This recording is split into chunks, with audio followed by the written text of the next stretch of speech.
সম্মানিত ভিউয়ার, মাই মেডিলাইফ চ্যানেলে আপনাদের স্বাগতম। আপনারা স্ক্রিনে একটি প্রোডাক্ট দেখতে পাচ্ছেন যার নাম হল হিস্টাসিন।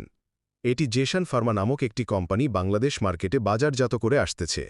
আপনি কি হাঁচি কাশি, চুলকানি বা অ্যালার্জির সমস্যায় ভুগছেন? তাহলে আপনার জন্য আজকের এই ভিডিও। আজ আমরা জানব হিস্টাসিন নামে একটি পরিচিত ওষুধ সম্পর্কে। এটি কি, কেন খাওয়া হয়, কিভাবে কাজ করে এবং এর উপকার ও পার্শ্ব প্রতিক্রিয়া।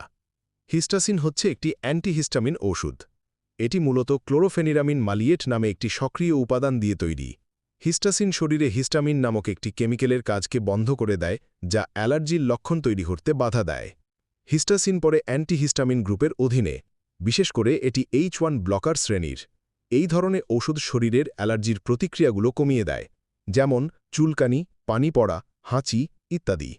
আমাদের শরীরে অ্যালার্জি বা ইনফ্লেমেশন হলে হিস্টামিন নামে একটি কেমিক্যাল নিঃসৃত হয়। হিস্টাসিন এই হিস্টামিনের রিসেপ্টরকে ব্লক করে, ফলে হাঁচি, চোখে পানি, নাক বন্ধ, গলা চুলকানো এইসব উপসর্গ কমে যায়। এক কথায়, এটি অ্যালার্জি রিলেটেড সমস্যা নিয়ন্ত্রণ করে। হিস্টাসিন সাধারণত নিচের সমস্যাগুলোর জন্য ব্যবহার হয়: ১. ঠান্ডা ও ফ্লুতে হাঁচি কাশি। ২. চোখে বা নাকে অ্যালার্জি। ৩. চর্মরোগে চুলকানি। ৪. ইনসেক্ট বাইট বা পোকামাকড় কামড়। ৫.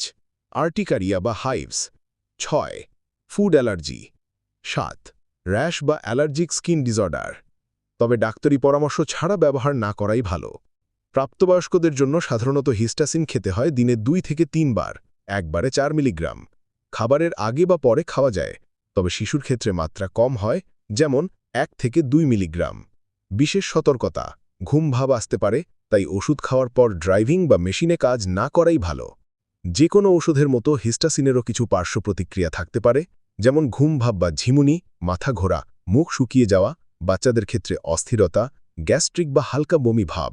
কারো কারো ক্ষেত্রে অ্যালার্জিক রিয়াকশন হতে পারে। এই সমস্যাগুলো বেশি হলে অবশ্যই ডাক্তারের পরামর্শ নিতে হবে।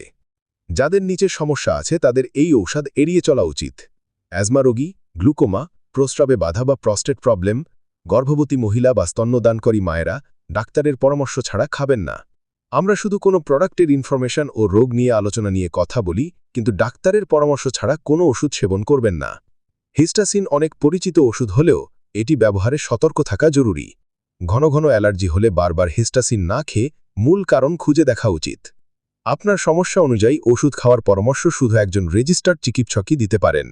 ভিডিও ভালো লাগলে লাইক দিন, শেয়ার করুন, সাবস্ক্রাইব করতে ভুলবেন না।